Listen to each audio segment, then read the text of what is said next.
श्रीमद्भागवत गीता अध्याय 1। भगवद गीता एक बहुपठित आस्तिक विज्ञान है जो गीता महात्म्य में सार रूप में दिया हुआ है।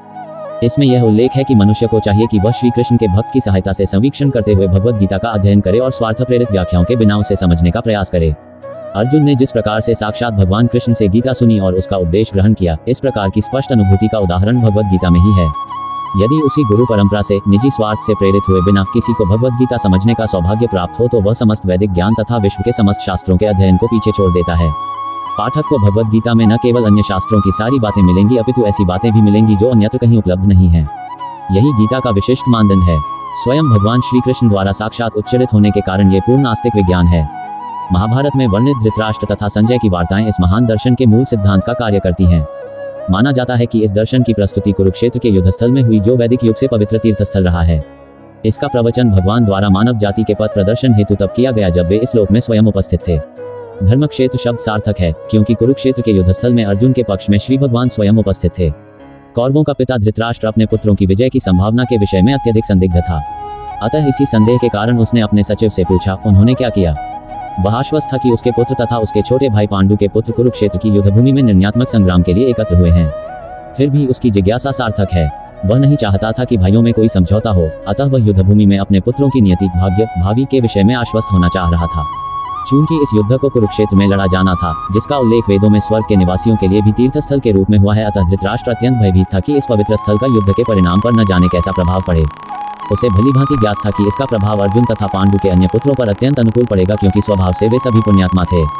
संजय श्री व्यास का शिष्य था, अतः उनकी कृपा से संजय धृतराष्ट्र के कक्ष में बैठे बैठे कुरुक्षेत्र के युद्धस्थल का दर्शन कर सकता था। इसीलिए धृतराष्ट्र ने उससे युद्धस्थल की स्थिति के विषय में पूछा। पांडव तथा धृतराष्ट्र के पुत्र दोनों ही एक वंश से संबंधित हैं, किंतु यहाँ पर धृतराष्ट्र के वाक्य से उसके मनोभाव प्रकट होते हैं। उसने जानबूझकर अपने पुत्रों को कुरु कहा और पांडु के पुत्रों को वंश के उत्तराधिकार से विलग कर दिया।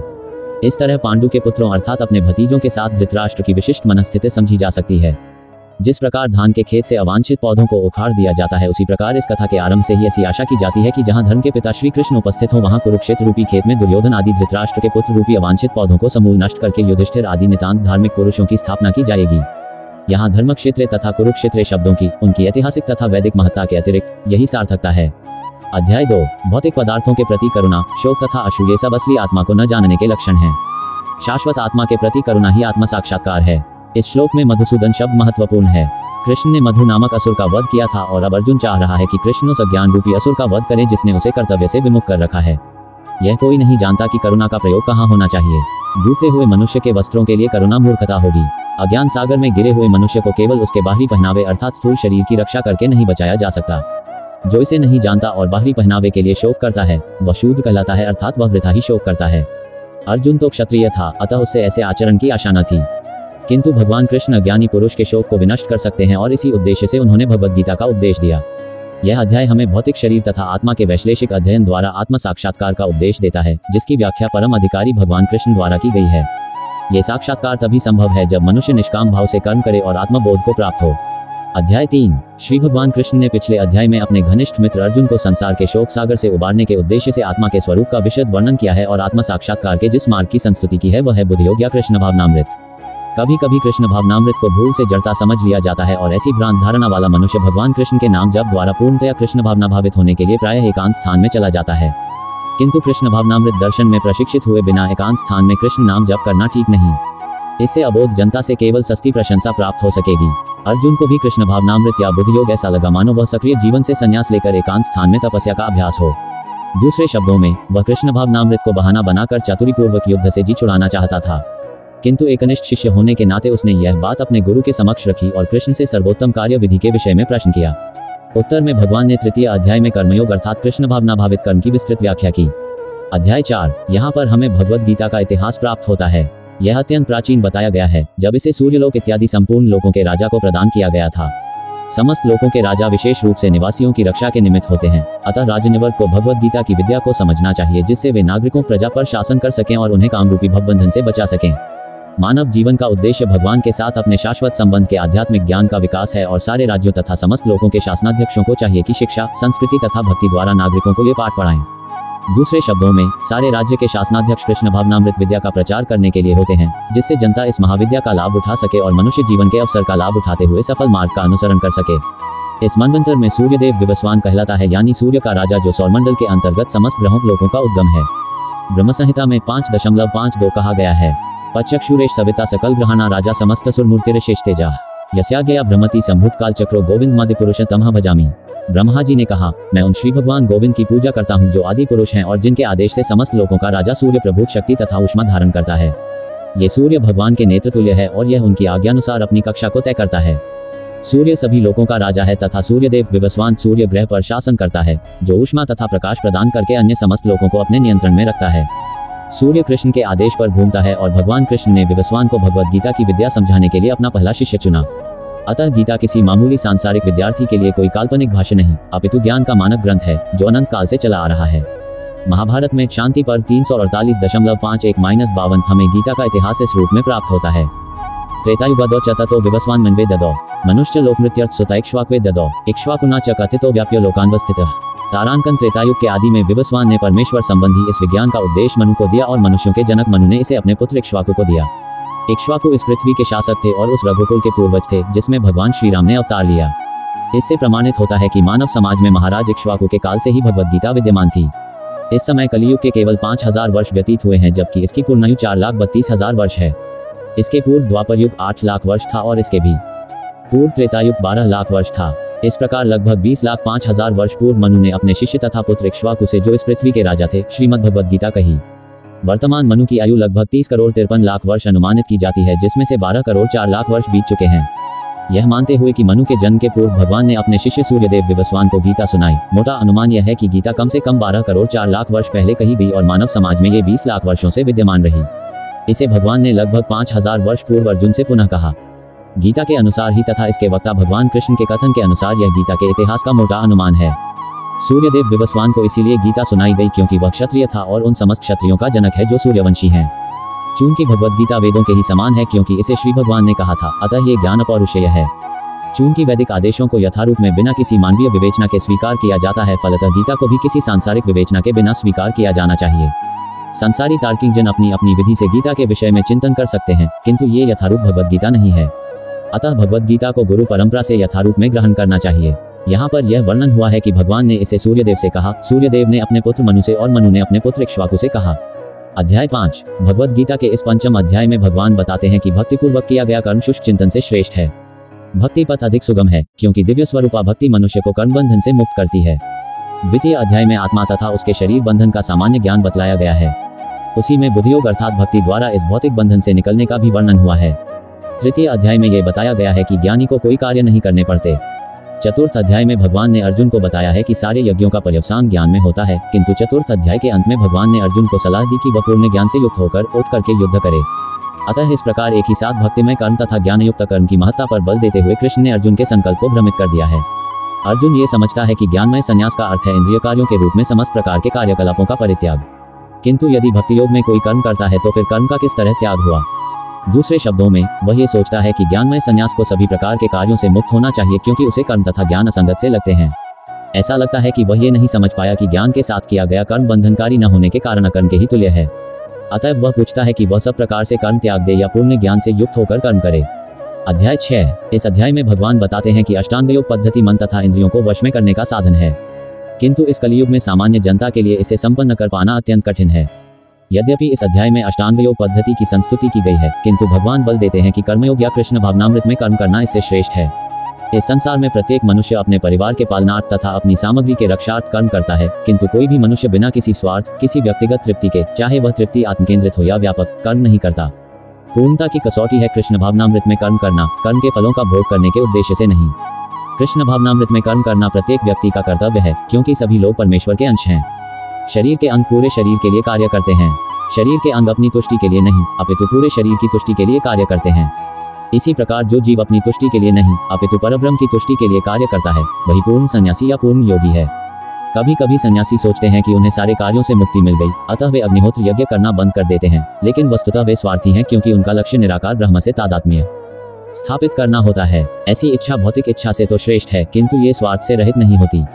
इसी प्रकार जो योगी समस्त कर्म बंद करके अर्धनिमीलित नेत्रों से योगाभ्यास करता है, वह भी आत्मतुष्टि की इच्छा से पूरित होता है, किंतु कृष्ण भावना भावित व्यक्ति बिना किसी स्वार्थ के पूर्ण ब्रह्म की तुष्टि के लिए कर्म करता है। कृष्ण भावना भावित व्यक्ति को कभी भी आत्मतुष्टि की इच्छा नहीं रहती। उसका एकमात्र लक्ष्य कृष्ण को प्रसन्न करना रहता है, अतः वह पूर्ण सन्यासी या पूर्ण योगी होता है। त्याग के सर्वोच्च प्रतीक भगवान चैतन्य प्रार्थना करते हैं, न धन न जन न सुंदरी कविता व जगदीश काम्ये, मम जन्मनि जन्मनीश्वरे भवताद भक्तिर्हितु त्वयि। हे सर्वशक्तिमान प्रभु, मुझे न तो धन संग्रह की कामना है, न मैं सुंदर स्त्रियों के साथ रमण करने का अभिलाषी हूँ, न ही मुझे अनुयायियों की कामना है। मैं तो जन्म जन्मांतर आपकी प्रेमा भक्ति की हेतु की कृपा का ही अभिलाषी हूँ। उद्धरण चिन्ह। अध्याय 7। भगवद गीता के इस 7वें अध्याय में कृष्ण भावनामृत की प्रकृति का विशद वर्णन हुआ है। कृष्ण समस्त ऐश्वर्यों से पूर्ण हैं और वे इन्हें किस प्रकार प्रकट करते हैं, इसका वर्णन इसमें हुआ है। इसके अतिरिक्त इस अध्याय में इसका भी वर्णन है कि 4 प्रकार के भाग्यशाली व्यक्ति कृष्ण के प्रति आसक्त होते हैं और 4 प्रकार के भाग्यहीन व्यक्ति कृष्ण की शरण में कभी नहीं आते। प्रथम 6 अध्यायों में जीवात्मा को अभौतिक आत्मा के रूप में वर्णित किया गया है, जो विभिन्न प्रकार के योगों द्वारा आत्म साक्षात्कार को प्राप्त हो सकता है। 6ठे अध्याय के अंत में यह स्पष्ट कहा गया है कि मन को कृष्ण पर एकाग्र करना, या दूसरे शब्दों में कृष्ण भावनामृत ही सर्वोच्च योग है। मन को कृष्ण पर एकाग्र करने से ही मनुष्य परम सत्य को पूर्णतया जान सकता है, अन्यथा नहीं। निर्विशेष ब्रह्मज्योति या अंतर्यामी परमात्मा की अनुभूति परम सत्य का पूर्ण ज्ञान नहीं है, क्योंकि यह आंशिक होती है। कृष्ण ही पूर्ण तथा वैज्ञानिक ज्ञान है और कृष्ण भावनामृत में ही मनुष्य को सारी अनुभूति होती है। पूर्ण कृष्ण भावनामृत में मनुष्य जान पाता है कि कृष्ण ही निस्संदेह परम ज्ञान है। विभिन्न प्रकार के योग तो कृष्ण भावनामृत के मार्ग के सोपान सदृश हैं। जो व्यक्ति कृष्ण भावनामृत ग्रहण करता है वह स्वतः ब्रह्मज्योति तथा परमात्मा के विषय में पूरी तरह जान लेता है। कृष्ण भावनामृत योग का अभ्यास करके मनुष्य सभी वस्तुओं को यथा परम सत्य, जीवात्माएं, प्रकृति तथा साज सामग्री समेत उनके प्राकट्य को पूरी तरह जान सकता है। अतः मनुष्य को चाहिए कि 6ठे अध्याय के अंतिम श्लोक के अनुसार योग का अभ्यास करे। परमेश्वर कृष्ण पर ध्यान की एकाग्रता को नवधा भक्ति के द्वारा संभव बनाया जाता है, जिसमें श्रवणम अग्रणी एवं सबसे महत्वपूर्ण है। अतः भगवान अर्जुन से कहते हैं, तच्छृणु अर्थात मुझसे सुनो। कृष्ण से बढ़कर कोई प्रमाण नहीं, अतः उनसे सुनने का जिसे सौभाग्य प्राप्त होता है वह पूर्णतया कृष्ण भावना भावित हो जाता है। अतः मनुष्य को या तो साक्षात कृष्ण से या कृष्ण के शुद्ध भक्त से सीखना चाहिए, न कि अपनी शिक्षा का अभिमान करने वाले अभक्त से। परम सत्य श्री भगवान कृष्ण को जानने की विधि का वर्णन श्रीमद् भागवत के प्रथम स्कंद के 2वें अध्याय में इस प्रकार हुआ है। शृण्वता स्वक्था कृष्ण पुण्यश्रवण कीर्तन हृदयंतस्थो ह्यभद्राणि विधुनोति शुद्धत्सताम नष्टप्रायश्व भद्रेषु नित्यं भागवत सेव्या भगवत्युत्तम श्लोके भक्तिर्भवति नैष्ठिकी तदा रजस्तमो भावा कामलोभादयश्च ये चेतेतर्नाविद्धं स्थित सत्त्वे प्रसीदति एवं प्रसन्नं न सो भगवत भक्ति योगतः भगवत तत्व विज्ञान मुक्त संग से जायते भिद्यते हृदय ग्रंथिश्छेद्यन्ते सर्वसंशयाः क्षीयन्ते चास्य कर्माणि दृष्टेवात्मनीश्वरे। तारांकन। वैदिक साहित्य से श्री कृष्ण के विषय में सुनना या भगवत गीता से साक्षात उन्हीं से सुनना अपने आप में पुण्य कर्म है, और जो प्रत्येक हृदय में वास करने वाले भगवान कृष्ण के विषय में सुनता है उसके लिए वे शुभेच्छु मित्र की भांति कार्य करते हैं, और जो भक्त निरंतर उनका श्रवण करता है उसे वे शुद्ध कर देते हैं। इस प्रकार भक्त अपने सुख दिव्य ज्ञान को फिर से पा लेता है। ज्यों ज्यों वह भागवत तथा भक्तों से कृष्ण के विषय में अधिकाधिक सुनता है, त्यों त्यों वह भगवत भक्ति में स्थिर होता जाता है।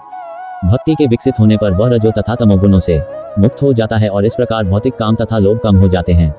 जब ये कल्मश दूर हो जाते हैं तो भक्त सतोगुण में स्थिर हो जाता है, भक्ति के द्वारा स्फूर्ति प्राप्त करता है और भगवत तत्व को पूरी तरह जान लेता है। भक्ति योग भौतिक मोह की कठिन ग्रंथि को भेदता है और भक्त को असंशय संभ्रम अर्थात परम सत्य श्री भगवान को समझने की अवस्था को प्राप्त कराता है। भागवत 1.2.17-21। अतः श्री कृष्ण से या कृष्ण भावना भावित भक्तों के मुखों से सुनकर ही कृष्ण तत्व को जाना जा सकता है। अध्याय 8। इस अध्याय में भगवान कृष्ण अर्जुन के द्वारा पूछे गए ब्रह्म क्या है आदि प्रश्नों का उत्तर देते हैं। भगवान कर्म, भक्ति तथा योग और शुद्ध भक्ति की भी व्याख्या करते हैं। श्रीमद् भागवत में कहा गया है कि परम सत्य ब्रह्म, परमात्मा तथा भगवान के नाम से जाना जाता है। साथ ही जीवात्मा या जीव को ब्रह्म भी कहते हैं। अर्जुन आत्मा के विषय में भी पूछता है, जिससे शरीर, आत्मा तथा मन का बोध होता है। वैदिक कोश निरुक्त के अनुसार आत्मा का अर्थ मन, आत्मा, शरीर तथा इंद्रियां भी होता है। अर्जुन ने परमेश्वर को पुरुषोत्तम या परम पुरुष कहकर संबोधित किया है, जिसका अर्थ ये होता है कि वह ये सारे प्रश्न अपने एक मित्र से नहीं अपितु परम पुरुष से उन्हें परम प्रमाण मानकर पूछ रहा था, जो निश्चित उत्तर दे सकते थे। अध्याय 9। ज्यों ज्यों भक्त भगवान के विषयों में अधिकाधिक सुनता है, त्यों त्यों वह आत्म प्रकाशित होता जाता है। ये श्रवण विधि श्रीमद् भागवत में इस प्रकार अनुमोदित है। भगवान के संदेश शक्तियों से पूरित होते हैं, जिनकी अनुभूति तभी होती है जब भक्त जन भगवान संबंधी कथाओं की परस्पर चर्चा करते हैं। इसे मनोधर्मियों या विद्यालयीन विद्वानों के सानिध्य से नहीं प्राप्त किया जा सकता, क्योंकि यह अनुभूत ज्ञान विज्ञान है। उद्धरण चिन्ह। भक्तगण परमेश्वर की सेवा में निरंतर लगे रहते हैं। भगवान उस जीव विशेष की मानसिकता तथा निष्ठा से अवगत रहते हैं जो कृष्ण भावना भावित होता है, और उसे ही वे भक्तों के सानिध्य में कृष्ण विद्या को समझने की बुद्धि प्रदान करते हैं। कृष्ण की चर्चा अत्यंत शक्तिशाली है, और यदि सौभाग्यवश किसी को ऐसी संगति प्राप्त हो जाए और वह इस ज्ञान को आत्मसात करे तो वह आत्म साक्षात्कार की दिशा में अवश्य प्रगति करेगा। कृष्ण अर्जुन को अपनी अलौकिक सेवा में उच्च से उच्चतर स्तर तक उत्साहित करने के उद्देश्य से इस 9वें अध्याय में उसे परम गुह्य बातें बताते हैं, जिन्हें इसके पूर्व उन्होंने अन्य किसी से प्रकट नहीं किया था। भगवद गीता का प्रथम अध्याय शेष ग्रंथ की भूमिका जैसा है। द्वितीय तथा तृतीय अध्याय में जिस आध्यात्मिक ज्ञान का वर्णन हुआ है वह गुह्य कहा गया है। 7वें तथा 8वें अध्याय में जिन विषयों की विवेचना हुई है वे भक्ति से संबंधित हैं और कृष्ण भावनामृत पर प्रकाश डालने के कारण गुह्यतर कहे गए हैं, किंतु 9वें अध्याय में तो अनन्य शुद्ध भक्ति का ही वर्णन हुआ है। फलस्वरूप ये परम गुह्य कहा गया है। जिसे कृष्ण का ये परम गुह्य ज्ञान प्राप्त है वह दिव्य पुरुष है, अतः इस संसार में रहते हुए भी उसे भौतिक क्लेश नहीं सताते। भक्तिरसामृत सिंधु में कहा गया है कि जिसमें भगवान की प्रेमा भक्ति करने की उत्कृष्ट इच्छा होती है वह भले ही इस जगत में बद्ध अवस्था में रहता हो किंतु उसे मुक्त मानना चाहिए। इसी प्रकार भगवद गीता के 10वें अध्याय में हम देखेंगे कि जो भी इस प्रकार लगा रहता है वह मुक्त पुरुष है। इस प्रथम श्लोक का विशिष्ट महत्व है। इदम ज्ञानम, ये ज्ञान शब्द शुद्ध भक्ति के द्योतक हैं जो 9 प्रकार की होती है: श्रवण, कीर्तन, स्मरण, पाद सेवन, अर्चन, वंदन, दास्य, सख्य तथा आत्मसमर्पण। भक्ति के इन 9 तत्वों का अभ्यास करने से मनुष्य आध्यात्मिक चेतना अथवा कृष्ण भावनामृत तक उठ पाता है। इस प्रकार जब मनुष्य का हृदय भौतिक कल्मश से शुद्ध हो जाता है तो वह कृष्ण विद्या को समझ सकता है। केवल ये जान लेना कि जीव भौतिक नहीं है पर्याप्त नहीं होता। ये तो आत्मानुभूति का शुभारंभ हो सकता है, किंतु उस मनुष्य को शरीर के कार्यों तथा उस भक्त के आध्यात्मिक कार्यों के अंतर को समझना होगा जो ये जानता है कि वह शरीर नहीं है। 7वें अध्याय में भगवान की ऐश्वर्यमयी शक्ति, उनकी विभिन्न शक्तियों परा तथा अपरा तथा इस भौतिक जगत का वर्णन किया जा चुका है। अब 9वें अध्याय में भगवान की महिमा का वर्णन किया जाएगा। इस श्लोक का अनसुएवे शब्द भी अत्यंत महत्वपूर्ण है। सामान्यतया बड़े से बड़े विद्वान भाष्यकार भी भगवान कृष्ण से ईर्ष्या करते हैं।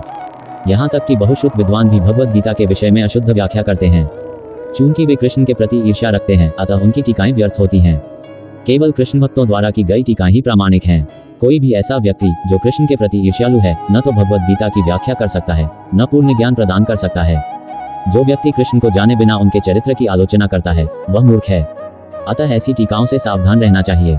जो व्यक्ति यह समझते हैं कि कृष्ण भगवान हैं और शुद्ध तथा दिव्य पुरुष हैं उनके लिए ये अध्याय लाभप्रद होंगे।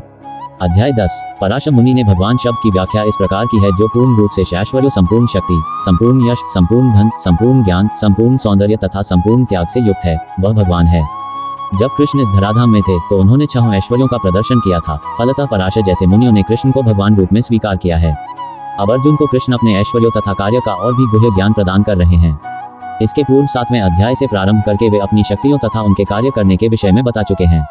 अब इस अध्याय में वे अपने ऐश्वर्यों का वर्णन कर रहे हैं। पिछले अध्याय में उन्होंने दृढ़ विश्वास के साथ भक्ति स्थापित करने में अपनी विभिन्न शक्तियों के योगदान की चर्चा स्पष्टतया की है। इस अध्याय में पुनः वे अर्जुन को अपनी सृष्टियों तथा विभिन्न ऐश्वर्यों के विषय में बता रहे हैं। ज्यों-ज्यों भगवान के विषय में कोई सुनता है त्यों-त्यों वह भक्ति में रमता जाता है। मनुष्य को चाहिए कि भक्तों की संगति में भगवान के विषय में सदा श्रवण करे, इससे उसकी भक्ति बढ़ेगी।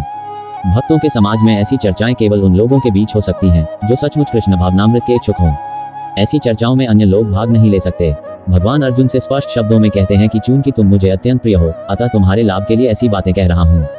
अध्याय 11। इस अध्याय में कृष्ण को समस्त कारणों के कारण के रूप में दिखाया गया है।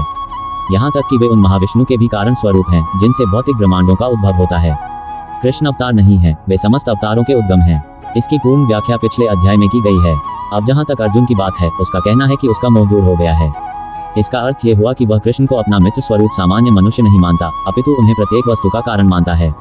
अर्जुन अत्यधिक प्रबुद्ध हो चुका है और उसे प्रसन्नता है कि उसे कृष्ण जैसा मित्र मिला है, किंतु अब वह ये सोचता है कि भले ही वह कृष्ण को हर एक वस्तु का कारण मान ले किंतु दूसरे लोग नहीं मानेंगे। अतः इस अध्याय में वह सबों के लिए कृष्ण की अलौकिकता स्थापित करने के लिए कृष्ण से प्रार्थना करता है कि वे अपना विराट रूप दिखलाएं। वस्तुतः जब कोई अर्जुन की ही तरह कृष्ण के विराट रूप का दर्शन करता है तो वह डर जाता है, किंतु कृष्ण इतने दयालु हैं कि इस स्वरूप को दिखाने के तुरंत बाद वे अपना मूल रूप धारण कर लेते हैं। अर्जुन कृष्ण के इस कथन को बार बार स्वीकार करता है कि वे उसके लाभ के लिए ही सब कुछ बता रहे हैं। अतः अर्जुन इसे स्वीकार करता है कि यह सब कृष्ण की कृपा से घटित हो रहा है। अब उसे पूरा विश्वास हो चुका है कि कृष्ण समस्त कारणों के कारण हैं और परमात्मा के रूप में प्रत्येक जीव के हृदय में विद्यमान है। अध्याय 12। अब तक कृष्ण साकार, निराकार एवं सर्वव्यापकत्व को समझा चुके हैं और सभी प्रकार के भक्तों और योगियों का भी वर्णन कर चुके हैं। सामान्यतः अध्यात्मवादियों को 2 श्रेणियों में विभाजित किया जा सकता है: निर्विशेषवादी तथा सगुणवादी। सगुणवादी भक्त अपनी सारी शक्ति से परमेश्वर की सेवा करता है। निर्विशेषवादी भी कृष्ण की सेवा करता है, किंतु प्रत्यक्ष रूप से न करके वह प्रत्यक्ष निर्विशेष ब्रह्म का ध्यान करता है। इस अध्याय में हम देखेंगे कि परम सत्य की अनुभूति की विभिन्न विधियों में भक्ति योग सर्वोत्कृष्ट है।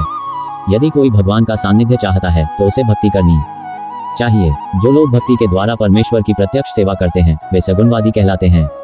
जो लोग निर्विशेष ब्रह्म का ध्यान करते हैं वे निर्विशेषवादी कहलाते हैं। यहाँ पर अर्जुन पूछता है कि इन दोनों में से कौन श्रेष्ठ है। यद्यपि परम सत्य के साक्षात्कार के अनेक साधन हैं, किंतु इस अध्याय में कृष्ण भक्ति योग को सबों में श्रेष्ठ बताते हैं। ये सर्वाधिक प्रत्यक्ष है और ईश्वर का सानिध्य प्राप्त करने के लिए सबसे सुगम साधन है। भगवद गीता के द्वितीय अध्याय में भगवान ने बताया है कि जीव भौतिक शरीर नहीं है, वह आध्यात्मिक स्फुलिंग है और परम सत्य परम पूर्ण है। 7वें अध्याय में उन्होंने जीव को परम पूर्ण का अंश बताते हुए पूर्ण पर ही ध्यान लगाने की सलाह दी है। पुनः 8वें अध्याय में कहा है कि जो मनुष्य भौतिक शरीर का त्याग करते समय कृष्ण का ध्यान करता है, वह कृष्ण के धाम को तुरंत चला जाता है। यही नहीं, 6ठे अध्याय के अंत में भगवान स्पष्ट कहते हैं कि योगियों में से जो भी अपने अंतःकरण में निरंतर कृष्ण का चिंतन करता है, वही परम सिद्ध माना जाता है। इस प्रकार प्रायः प्रत्येक अध्याय का यही निष्कर्ष है कि मनुष्य को कृष्ण के सगुण रूप के प्रति अनुरक्त होना चाहिए, क्योंकि वही चरम आत्म साक्षात्कार है। इतने पर भी ऐसे लोग हैं जो कृष्ण के साकार रूप के प्रति अनुरक्त नहीं होते। वे दृढ़तापूर्वक विलग रहते हैं, यहाँ तक कि भगवद गीता की टीका करते हुए भी वे अन्य लोगों को कृष्ण से हटाना चाहते हैं और उनकी सारी भक्ति निर्विशेष ब्रह्म ज्योति की ओर मोड़ते हैं। वे परम सत्य के उस निराकार रूप का ही ध्यान करना श्रेष्ठ मानते हैं, जो इंद्रियों की पहुंच के परे है तथा अप्रकट है। इस तरह सचमुच में अध्यात्मवादियों की 2 श्रेणियां हैं। अब अर्जुन ये निश्चित कर लेना चाहता है कि कौन सी विधि सुगम है और इन दोनों श्रेणियों में से कौन सर्वाधिक पूर्ण है। दूसरे शब्दों में, वह अपनी स्थिति स्पष्ट कर लेना चाहता है, क्योंकि वह कृष्ण के सगुण रूप के प्रति अनुरक्त है। वह निराकार ब्रह्म के प्रति आसक्त नहीं है। वह जान लेना चाहता है कि उसकी स्थिति सुरक्षित तो है। निराकार स्वरूप चाहे इस लोक में हो चाहे भगवान के परम लोक में हो, ध्यान के लिए समस्या बना रहता है। वास्तव में कोई भी परम सत्य के निराकार रूप का ठीक से चिंतन नहीं कर सकता। अतः अर्जुन कहना चाहता है कि इस तरह से समय गंवाने से क्या लाभ। अर्जुन को 11वें अध्याय में अनुभव हो चुका है कि कृष्ण के साकार रूप के प्रति आसक्त होना श्रेष्ठ है, क्योंकि इस तरह वह एक ही समय अन्य सारे रूपों को समझ सकता है और कृष्ण के प्रति उसके प्रेम में किसी प्रकार का व्यवधान नहीं पड़ता। अतः अर्जुन द्वारा कृष्ण से इस महत्वपूर्ण प्रश्न के पूछे जाने से परम सत्य के निराकार तथा साकार स्वरूपों का अंतर स्पष्ट हो जाएगा। अध्याय 13। अर्जुन प्रकृति, पुरुष, क्षेत्र, क्षेत्रज्ञ, ज्ञान तथा ज्ञेय के विषय में जानने का इच्छुक था। जब उसने इन सबों के विषय में पूछा तो कृष्ण ने कहा कि यह शरीर क्षेत्र कहलाता है और इस शरीर को जानने वाला क्षेत्रज्ञ है। ये शरीर बद्ध जीव के लिए कर्म क्षेत्र है। बद्ध जीव इस संसार में बंधा हुआ है और वह भौतिक प्रकृति पर अपना प्रभुत्व प्राप्त करने का प्रयत्न करता है। इस प्रकार प्रकृति पर प्रभुत्व दिखाने की क्षमता के अनुसार उसे कर्म क्षेत्र प्राप्त होता है। ये कर्म क्षेत्र शरीर है। और यह शरीर क्या है? शरीर इंद्रियों से बना हुआ है। बद्ध जीव इंद्रिय तृप्ति चाहता है और इंद्रिय तृप्ति को भोगने की क्षमता के अनुसार ही उसे शरीर या कर्म क्षेत्र प्रदान किया जाता है। इसीलिए बद्ध जीव के लिए ये शरीर क्षेत्र अथवा कर्म क्षेत्र कहलाता है। अब जो व्यक्ति अपने आप को शरीर मानता है, वह क्षेत्रज्ञ कहलाता है। क्षेत्र तथा क्षेत्रज्ञ अथवा शरीर और शरीर के ज्ञाता देही का अंतर समझ पाना कठिन नहीं है। कोई भी व्यक्ति यह सोच सकता है कि बाल्यकाल से वृद्धावस्था तक उसमें अनेक परिवर्तन होते रहते हैं, फिर भी वह व्यक्ति वही रहता है। इस प्रकार कर्म क्षेत्र के ज्ञाता तथा वास्तविक कर्म क्षेत्र में अंतर है। एक बद्ध जीव ये जान सकता है कि वह अपने शरीर से भिन्न है। प्रारंभ में ही बताया गया है कि देहिनोस्मिन जीव शरीर के भीतर है और यह शरीर बालक से किशोर, किशोर से तरुण तथा तरुण से वृद्ध के रूप में बदलता जाता है और शरीरधारी जानता है कि शरीर परिवर्तित हो रहा है। स्वामी स्पष्टतः क्षेत्रज्ञ है। कभी कभी हम सोचते हैं, मैं सुखी हूँ, मैं पुरुष हूँ, मैं स्त्री हूँ, मैं कुत्ता हूँ, मैं बिल्ली हूँ। ये ज्ञाता की शारीरिक उपाधियां हैं, लेकिन ज्ञाता शरीर से भिन्न होता है। भले ही हम तरह तरह की वस्तुएं प्रयोग में लाएं जैसे कपड़े इत्यादि, लेकिन हम जानते हैं कि हम इन वस्तुओं से भिन्न हैं। इसी प्रकार थोड़ा विचार करने पर हम ये भी जानते हैं कि हम शरीर से भिन्न हैं। मैं, तुम या अन्य कोई जिसने शरीर धारण कर रखा है, क्षेत्रज्ञ कहलाता है, अर्थात वह कर्म क्षेत्र का ज्ञाता है और यह शरीर क्षेत्र है, साक्षात कर्म क्षेत्र है। भगवद गीता के प्रथम 6 अध्यायों में शरीर के ज्ञाता जीव तथा जिस स्थिति में वह भगवान को समझ सकता है, उसका वर्णन हुआ है। बीच के 6 अध्यायों में भगवान तथा भगवान के साथ जीवात्मा के संबंध एवं भक्ति के प्रसंग में परमात्मा का वर्णन है। इन अध्यायों में भगवान की श्रेष्ठता तथा जीव की अधीन अवस्था की निश्चित रूप से परिभाषा की गई है। जीवात्माएं सभी प्रकार से अधीन हैं और अपनी विस्मृति के कारण वे कष्ट उठा रही हैं। जब पुण्य कर्मों द्वारा उन्हें प्रकाश मिलता है तो वे विभिन्न परिस्थितियों में यथार्थ, धनहीन, जिज्ञासु तथा ज्ञान पिपासु के रूप में भगवान के पास पहुंचती हैं। इसका भी वर्णन हुआ है। अब 13वें अध्याय से आगे इसकी व्याख्या हुई है कि किस प्रकार जीवात्मा प्रकृति के संपर्क में आता है और किस प्रकार कर्म, ज्ञान तथा भक्ति के विभिन्न साधनों के द्वारा परमेश्वर उसका उद्धार करते हैं। यद्यपि जीवात्मा भौतिक शरीर से सर्वथा भिन्न है, लेकिन वह किस तरह उससे संबद्ध हो जाता है, इसकी भी व्याख्या